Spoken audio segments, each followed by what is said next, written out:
Pagi anak-anak ibu semua. Pagi hari ini kita berjumpa kembali dengan materi kita pada pagi hari ini, yaitu mengenai permintaan dan penawaran uang. Minggu-minggu lalu kita sudah membahas tentang inflasi dan juga indeks harga. Maka untuk minggu ini kita akan membahas tentang permintaan dan penawaran uang. Jadi kita masih tetap membahas tentang topik kita yang ada di bab 4. Yang pertama, kita akan membahas terlebih dahulu apa itu uang. Menurut R.J. Thomas menyatakan bahwa uang itu adalah suatu benda yang dengan mudah dan umum diterima oleh masyarakat untuk pembayaran barang, jasa, dan barang berharga lainnya, dan untuk pembayaran utang.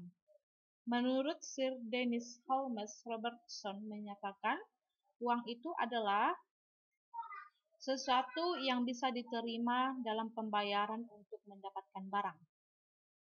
Setelah kita bahas tentang pengertian uang, maka sekarang kita bahaslah tentang apa itu permintaan uang. Kalau dikatakan dia tentang permintaan uang, ini adalah jumlah unit moneter yang ingin dipegang sebagai harta tunai. Dua alasan untuk memegang uang adalah transaction demand dan asset demand. Kalau dikatakan dia transaction demand, ini adalah permintaan transaksi, dan asset demand ini adalah permintaan untuk harta, ya. Selanjutnya kita akan membahas tentang kurva permintaan uang. Dia kurva tentang permintaan uang, mana hal yang mempengaruhi permintaan uang adalah biaya menyimpan uang yang ditentukan oleh tingkat bunga. Jadi ini adalah kurvanya. Yang vertikal itu adalah tingkat real, sedangkan yang horizontal itu adalah kuantitas uang real. Kalau dikatakan kuantitas, yaitu adalah jumlah uang yang diminta, sedangkan tingkat bunga yaitu berapa tingkat bunga yang terjadi pada saat kuantitas uang real.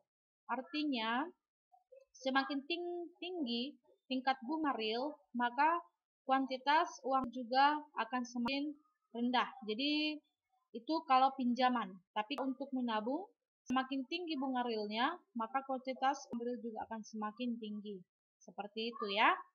Sekarang kita lanjutkan materi kita.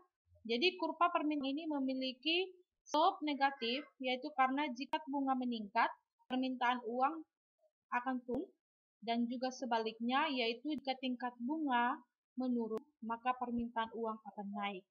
Itu menurut kurva permintaan uang, tapi harus dengan memenuhi syarat, yaitu ceteris paribus, di mana ceteris paribus yaitu faktor-faktor yang mempengaruhinya dianggap tetap. Itu ya. Selanjutnya kita akan masuk materi kita, yaitu bahwa tingkat bunga dan permintaan uang dalam hal ini adalah real. Real itu yaitu setelah penyesuaian perubahan tingkat bunga. Itu artinya ya. Oke. Berikutnya kita akan mempelajari tentang pergeseran kurva permintaan uang.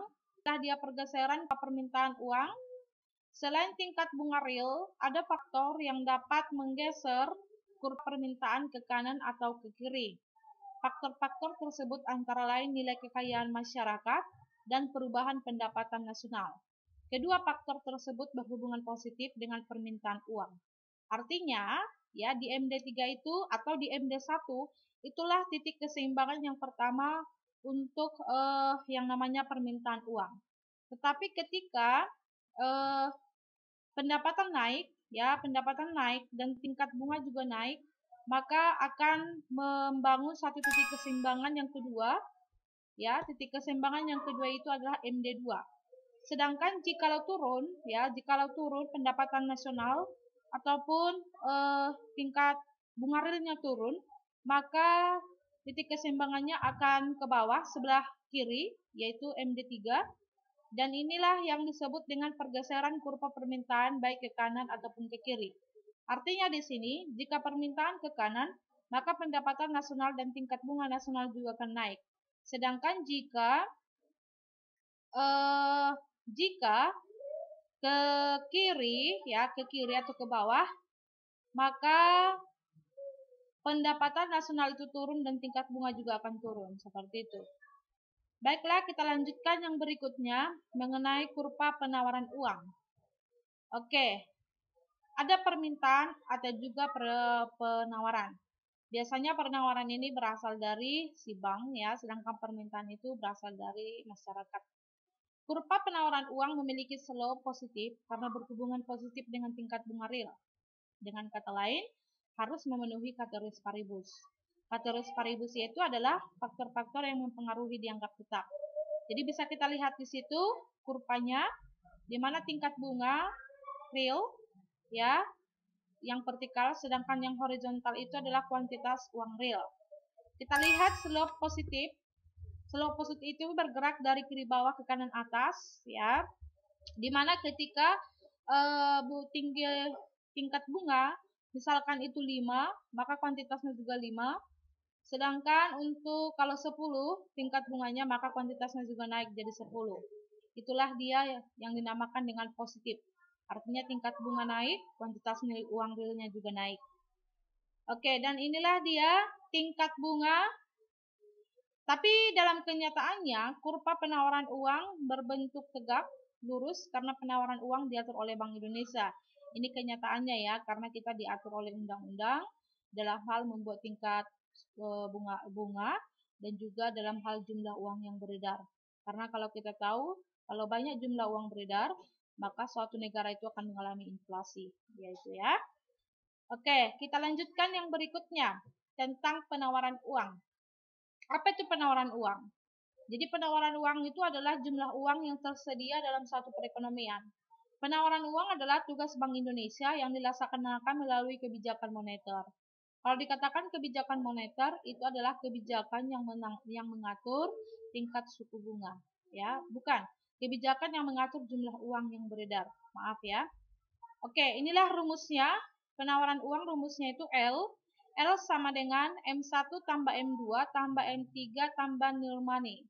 Di mana L itu adalah penawaran, sedangkan M1 itu adalah uang logam, uang kertas, dan rekening giro. Dan M2 itu adalah M1 ditambah tabungan non-giral dan rekening bank kurang liquid. Dan M3 itu sama dengan M2 ditambah kesepakatan pembelian kembali jangka panjang, deposito jangka panjang, dan aset lain.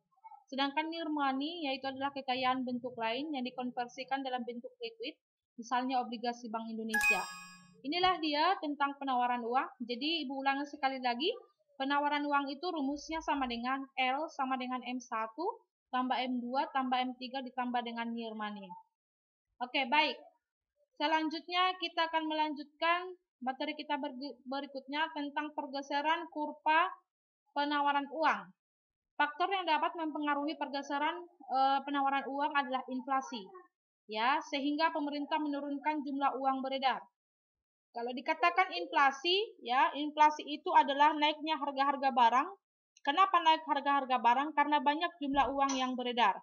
Sehingga bisa kita perhatikan di situ, pergeseran kurva penawaran ini bisa ke arah kiri dan juga bisa ke arah kanan, di mana pada titik pertama ada MS1, itulah titik keseimbangan yang pertama. Pada saat naik uang, ya, banyak jumlah uang beredar, maka titik keseimbangan yang berikutnya itu ada di MS2, sedangkan kalau turun jumlah uang beredar, maka akan ke sebelah kiri yaitu MS3. Itulah titik keseimbangan jikalau jumlah uang yang beredar itu ataupun penawaran uang itu sedikit, seperti itu ya. Tapi yang perlu kalian ingat, yang untuk garis vertikal itu adalah tingkat bunga real, sedangkan yang garis horizontal itu adalah kuantitas uang real. Oke, apa faktor-faktor yang mempengaruhi permintaan uang?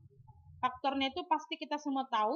Yang pertama yaitu kebutuhan bertransaksi, yang kedua adalah kebutuhan berjaga-jaga, yang ketiga adalah kebutuhan berspekulasi. Kalau dikatakan kebutuhan berspekulasi, ini adalah kebutuhan yang kita butuhkan di mana kita itu menanamkan uang kita dalam bentuk aset, di mana contohnya itu seperti tanah, di mana kemungkinan besar tanah yang kita miliki itu akan memberikan keuntungan yang sangat besar pada suatu waktu di masa depan. Itulah yang dikatakan dengan berspekulasi. Itu contoh pertama. Kalau contoh yang kedua, misalkan kita membeli emas, ya, kita membeli emas banyak-banyak. Tujuan kita apa? Supaya emas yang kita miliki itu pada tahun-tahun berikutnya atau pada masa depan akan memberikan keuntungan yang maksimal kepada kita. Seperti itu ya. Oke. Apa faktor-faktor yang mempengaruhi